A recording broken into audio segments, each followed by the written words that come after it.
लेखक एक मन की भावना होती है जी। वो तब जब उसको लगेगा कि मुझे सोसाइटी के लिए कुछ कर दिखाना है, लिखना वो इसके राइटिंग के माध्यम से, जी। तो ये जरूरी है। समझ लीजिए कि फैसला मजिस्ट्रेट से स्टार्ट होता है और धीरे धीरे होते होते ये चीफ जस्टिस ऑफ कंट्री है। तो इसी तरह की विचारधारा को लेते हुए मैंने एक इमेजिन किया कि ये कहते हैं ना, CJI chief justice of India कैसा हो और क्या करे, जो एक सिस्टम को स्टेब्लिश करके दिखा दे कि yes honesty remain honesty and they can achieve the highest post. ये किताब आज की है। आप ये कहिए टुडेज मोमेंट, कितने डिवोर्स हो रहे हैं कंट्री में हमारे, सारे तो जस्टिफाइड नहीं है। ईगो के ऊपर और ईर्ष्या, जलन, ये सब चीजें जो हैं खराब कर देती है सिस्टम को। हेलो नमस्कार, मैं हूं नीरज कुमार। आप देख रहे हैं मोबाइल न्यूज 24। 17 लाख दर्शकों का फेवरेट न्यूज चैनल आज आप लोगों को एक ऐसे शख्स से रूबरू कराने वाला है जो अपने जमाने का, अपने गांव का पहला इंजीनियर बना। कैसे बना, उस गांव की स्थिति उस समय बहुत ही दयनीय थी। गांव में हाई स्कूल तक नहीं था। इसके बावजूद भी पढ़ने की ललक और उनके माता पिता का आशीर्वाद ने उन्हें इंजीनियर बनाया। उसके बाद जर्नी खत्म नहीं हुई, उन्होंने इंजीनियरिंग का जॉब किया, इंडियन ऑयल में जॉब किया। रिटायरमेंट के बाद आज वे एक जाने माने लेखक के रूप में जाने जाते हैं। हमारे साथ हैं जगनंदन त्यागी जी, जिन्होंने स्टार्टिंग में एक बुक लिखा, द मिसाल ऑफ जस्टिस, और भी कई सारे किताब उसके बाद इन्होंने लिखा है। सर, आपका बहुत बहुत स्वागत है हमारे चैनल में। आप बताएं, आपने अपने गांव में पढ़ाई करके इंजीनियर की सर्विस ली, पहला इंजीनियर आप गांव का बने। आपको उस समय जब हालांकि जब भी कोई सक्सेस मिलता है तो बहुत उत्साह होता है, आपको कैसे लगा कि हम जब इंजीनियर बनते हैं, कितना आपको स्ट्रगल करना पड़ा था इंजीनियर बनने के लिए? हमारे गांव में प्राइमरी स्कूल था बस, और 5वीं क्लास पास करने के बाद में लगभग 7-8 किलोमीटर जाना पड़ता था आगे की पढ़ाई करने के लिए। उसमें समस्या ये थी कि नदी, हिंडन नदी थी, और उसका उस टाइम तो वो नदी थी, अब तो बहुत छोटी हो गई है। जी। तो उसको पार करना मुश्किल होता बच्चों को, और वो रिस्की रहता था। जब बारिश हो जाती तो नदी में बाढ़ आ जाती, गाँव कट जाता था बिल्कुल। तो वहाँ पर एजुकेशन सिर्फ 5वीं क्लास था, और हमने वहाँ पास किया पहले उसको। जबकि मेरे माता पिता दोनों ही अनपढ़ थे, लेकिन उनके विचार और उनका स्टाइल अगर देखते थे तो लोग उनको क्वालिफाइड मानते थे। उनकी ये इच्छा थी कि उनका बेटा पहला गांव का इंजीनियर बना है, और वो मैंने पूरा किया। तो कौन सा कॉलेज था जहां से आपने इंजीनियरिंग की थी? मैंने की SIT तुमकुर, जो उस टाइम वो कॉलेज था, यूनिवर्सिटी मैसूर के अंडर में था। आज वो यूनिवर्सिटी है। उसके स्टूडेंट्स देश में और विदेश में जगह जगह सक्सेसफुल काम कर रहे हैं। बिल्कुल। और इंजीनियरिंग कंप्लीट करने के बाद स्वाभाविक है आपने जॉब ये किया होगा। पहला कौन सा ये था जहां आपको जॉब मिला था? मैं लखनऊ गया हुआ था, और मेरे यहाँ पे पता करना था कि मेरा PWD में सिलेक्शन हो रहा है नहीं है। तो उसी बीच में मैं एक ऐड देखा छोटा सा, और मैं वहाँ पर जो है UP cooperative factories, UP state cooperative factories जो है, उसमें मैंने देखा कि वहाँ ऑन जॉब इंटरव्यू चल रहा है। तो मैंने पास सारे बायोडाटा थे, मैंने कर दिया, और आपको सरप्राइज होगा कि मैं वहाँ इंटरव्यू में सेलेक्ट हो गया। पहली बार में सेलेक्ट हो गया। और वो जो पोस्टिंग थी वो शुगर मिल थी, जो कि वो हमारे किसानों से ज़्यादा अटैच होती है, उसमें नौकरी मिली। बिल्कुल। और देखिए, वो कहते हैं कि होनहार पूत के होत चिकने पात, मतलब बचपन में इन्होंने पढ़ाई की ऐसे गांव में, उसके बाद इंजीनियर बने, और नौकरी भी इन्हें पहले अटेम्प्ट में ही मिल गया। उसके बाद रिटायरमेंट आपने कहा कि इंडियन ऑयल से शायद आप? हाँ, मैं जब उस 5-6 महीने करने के बाद में मुझको कोऑपरेटिव सेक्टर में स्पेशल अपॉइंटमेंट मिला, जो मिलता नहीं है। बट क्योंकि उसी समय मुझे NPCC में हो गया था, तो मैं उस सर्विस को छोड़ा नहीं, लेकिन NPCC में गया नहीं। उसी समय जब मैं इस बीच में मैंने मोदी रबर लिमिटेड में टेक्निकल डिपार्टमेंट में ज्वाइन कर लिया था, और मैंने उसके पूरे सिस्टम को पढ़ लिया था कि मेरा जो प्रोसेस है वो मेरे को जबानी याद था। इन मशीन के नंबर भी याद हो जाते थे, और मेरा रिकॉर्ड कीपिंग अच्छा था। वहाँ से मैंने इंटरव्यू उसमें जो है मेरा उस टाइम 1.5 साल का एक्सपीरियंस हुआ था, और जो एड दिख रहा था इंडियन ऑयल का उसमें लिखा था 1.5 ईयर एक्सपीरियंस। तो मेरा था 1 साल 6 महीने 5 दिन। तो मुझे लगा कि सबसे कम है, पता होगा या नहीं होगा। तब मेरे एक मित्र हैं जो खुद भी IUC में सेलेक्ट हुए थे, छोड़ दिया बाद में। उन्होंने कहा कि अटेम्प्ट करिए, तो वो मैंने अटेम्प्ट किया। इंटरव्यू है हमारे दिल्ली में 12 हम उस MG रोड पर और कस्तूरबा गांधी मार्ग पर, और हमारा वहाँ सिलेक्शन हो गया। हमें जब इंटरव्यू देते ही आइडिया हो गया कि I will selected here, and you will surprise, I was selected and posted in that building itself. That was the happiest moment for me. जहाँ इंटरव्यू हुआ उसी बिल्डिंग में। चलिए बहुत मतलब एक लक्की पर्सन जिसको कहते हैं कि जो चाहा वो उनको मिला, और ये आप उन्हीं से मुलाकात कर रहे हैं। अब हम जानेंगे कि रिटायरमेंट के बाद इन्होंने किताब लिखने का सोचा, तो क्यों आपको लगा कि किताब लिखना चाहिए? मतलब लोग होता है रिटायरमेंट है, चलो ठीक है अब थोड़ा एंजॉय करेंगे, या फिर अपना उसी फील्ड से रिलेटेड लोग कोई ना कोई बिजनेस स्टार्ट कर लेता है, जैसे कि आपके बेटे का भी आर्किटेक्ट का बिजनेस है, तो उसी में सपोर्ट करके कुछ कंस्ट्रक्शन भी शुरू कर दें। लोग ऐसा सोचते हैं। ऐसा सोचते नहीं, ऐसा करते हैं लोग बाजार। जी जी जी। और जहाँ तक मेरी बात है, मैं भी कुछ हद तक अपने बेटे की कंपनी में योगदान दिया है, जो मुझे नॉलेज थी जी जी, लेकिन उसको एज ए करियर कंडक्टर नहीं मैंने अडॉप्ट नहीं किया। मुझे इंडियन ऑयल से जनरल मैनेजर कंस्ट्रक्शन से रिटायरमेंट के बाद काफ़ी ऑफर मिले बाहर, तो मैंने डिसाइड कर लिया था कि सर्विस तो करनी है, तो करनी थी या करनी है तो IUC, और नहीं तो नहीं। तो उसके बाद मैं फ्री टाइम में अपना सब कुछ देखता रहा, और अपने बेटे को भी कुछ हेल्प किया थोड़ा सा, और जो मिसेज की कंपनी थी उसकी रियल एस्टेट की, उसमें भी उनको हेल्प किया। बट मैं वो अडॉप्ट नहीं किया। अडॉप्ट किया मैंने राइटिंग को चुना। और ये राइटिंग जो मैंने पहले मैं बहुत तो क्या मतलब पहले शुरू में भी आपको स्टडी पीरियड में भी लगता था हमें लेखक बनना चाहिए? क्योंकि लेखक बनना अचानक नहीं हो सकता। नहीं, लेखक एक मन की भावना होती है जी। जब उसको लगेगा कि मुझे सोसाइटी के लिए कुछ करके दिखाना है, लिखना वो इसके राइटिंग के माध्यम से जी, तो ये जरूरी है, मेरे लिए भी जरूर था, मैंने शुरू किया, उसी को आपने फिल किया। तो पहला बुक जो आपने लिखा द मसाल ऑफ जस्टिस, इसका शीर्षक बड़ा जो है यूनिक है, मतलब एक कॉमन नहीं है। मतलब ये कहाँ से सोचा है कि मुझे इस सब्जेक्ट पे लिखना है? आज आपके हमारे ओन कंट्री में जुडिशरी को लोग बहुत क्रिटिसाइज कर रहे हैं, और जुडिशरी को क्रिटिसाइज करने के बहुत से अवसर भी आते हैं, होता भी है। और जुडिशरी के कई लेवल्स हैं।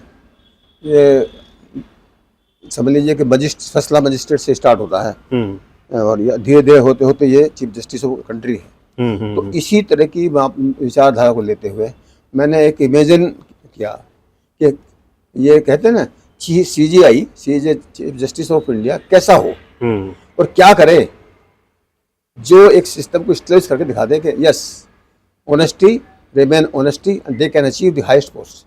मतलब कहीं ना कहीं आपके जीवन में ऐसा लगा होगा कि भाई जो न्याय व्यवस्था है वो लोगों को सही में न्याय मिल नहीं पाता है, लेट होता है, बहुत लेट होता है, और उसी से ये निकल के आया द मसाल ऑफ जस्टिस। और इसमें एक चीज और दिखाया है जी जी, ऐसा नहीं कि वो उसको डिसऑनेस्टी के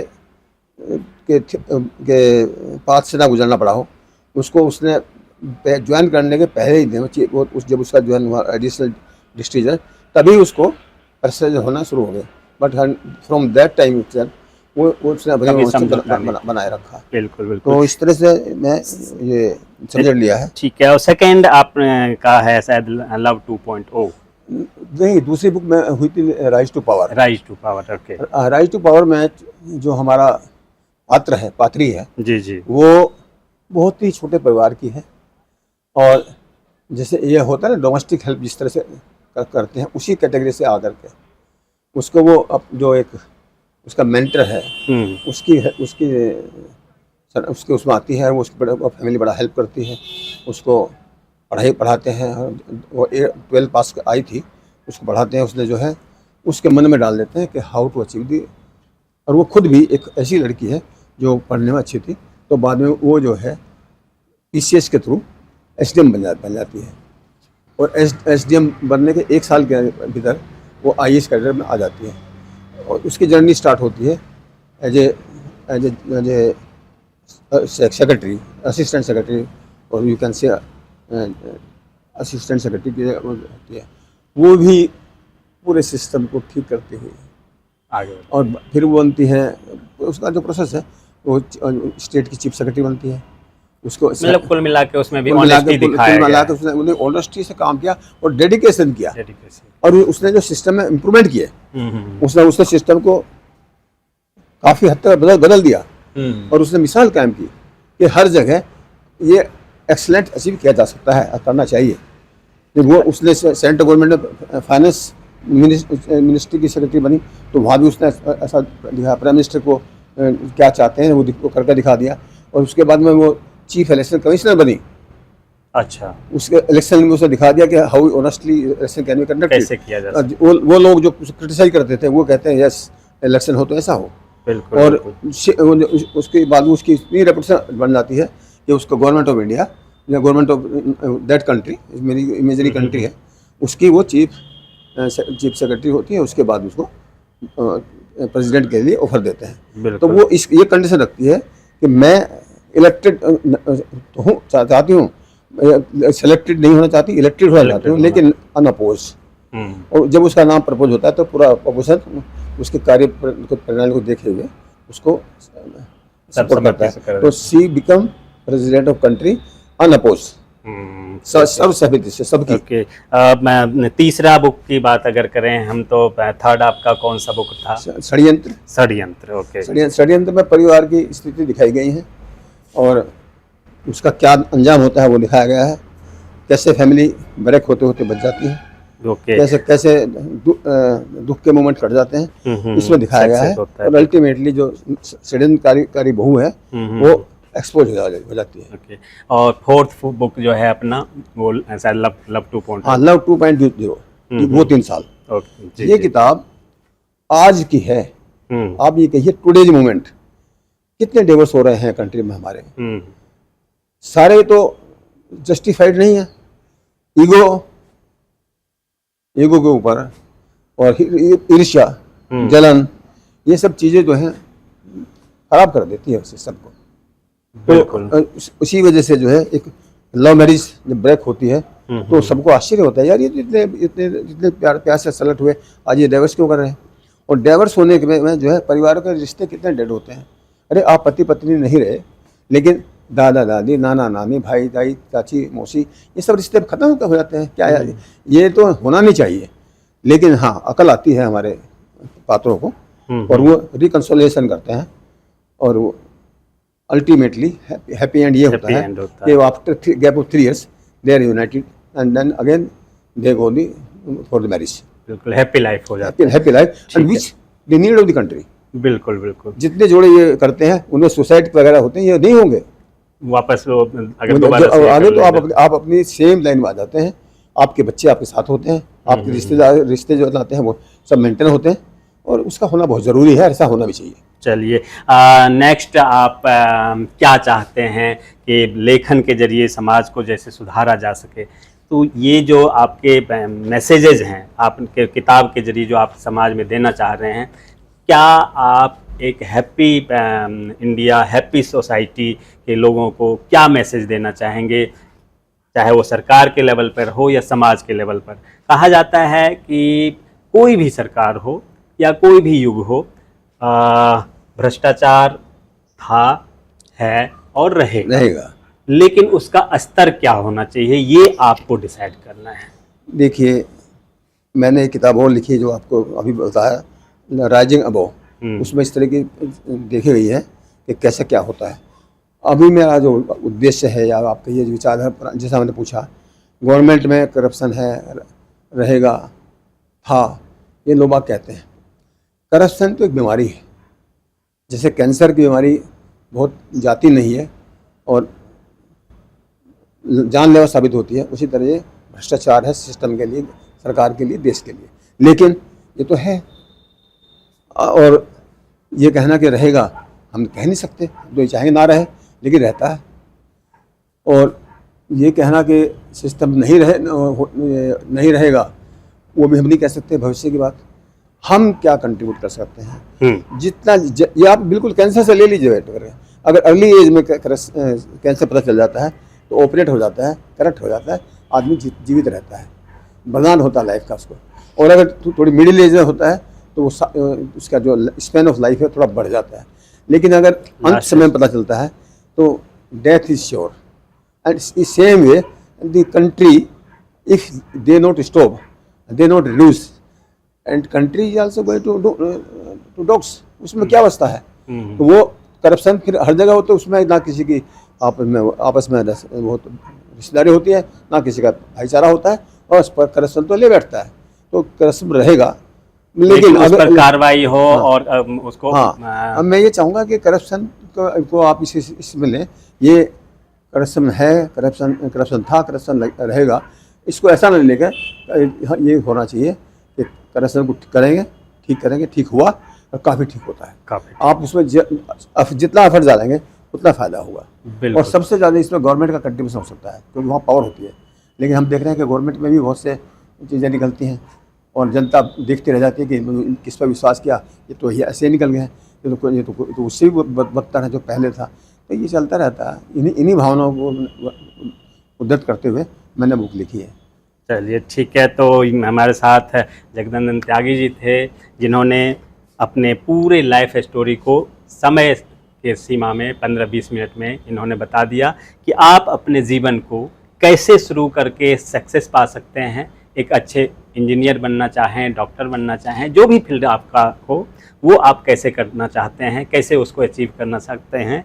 उसके बाद आप रिटायरमेंट के बाद भी समाज को किस प्रकार से लेखनी के माध्यम से, किसी और माध्यम से, समाज सेवा के माध्यम से आप समाज को क्या दे सकते हैं। क्योंकि घर में बैठे हुए इंसान, अपने लिए काम करने वाला इंसान अपने स्वार्थी कहलाता है, और जो समाज के लिए करता हो, देश के लिए करता हो, वही इंसान उनके जाने के बाद भी नाम होता है। अर्थात जो कहते हैं कि अमर हो गए, तो अमरत्व के प्राप्ति के लिए आपको समाज के लिए कुछ न कुछ छोड़ के जाना पड़ेगा, और यही काम जगनंदन त्यागी जी कर रहे हैं। लास्ट में क्या मैसेज देना चाहेंगे हमारे दर्शकों को? अच्छी किताबें पढ़िए, उद्देश्य समझिए, और उसमें जो आप अच्छी चीज़ें देखते हैं उसको अडॉप्ट कीजिए। समाज भी इम्प्रूव होगा और आपकी लाइफ भी इम्प्रूव होगी। और जिसने लिखा है या जो दे के गया है, उसकी जो वो होती है, एक उसने ट्रांसफ़र किया है आपको नॉलेज, उसका भी धन्यवाद कर सकते हैं। लेकिन उसको भूलिए मत। वो किताब को पढ़िए, उसमें से अच्छे चीज़ें निकालिए और अपनी लाइफ में लगाइए, and you will see that you are a successful person. बिल्कुल, जो आपने पाया उसे दूसरों तक भी आप देना जरूरी है, तभी आप सक्सेस होंगे। आप तमाम दर्शकों का बहुत बहुत धन्यवाद। सर आपका भी बहुत बहुत धन्यवाद। धन्यवाद, पब्लिक का भी धन्यवाद।